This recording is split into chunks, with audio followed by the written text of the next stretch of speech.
Dick di Antonio De Curtis. Totò.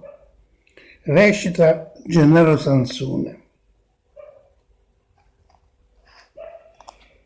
Tengo un cane che è fenomenale.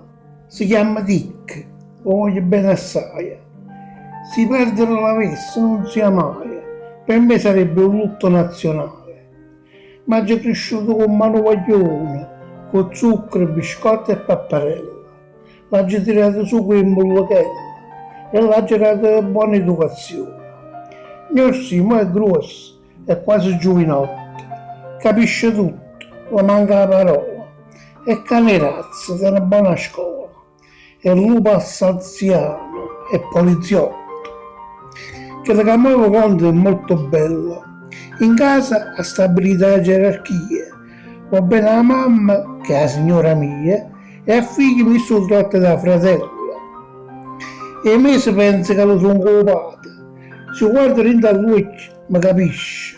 A pizzellecchio, corre, mi obbedisce. E per fare presto torna senza ciata.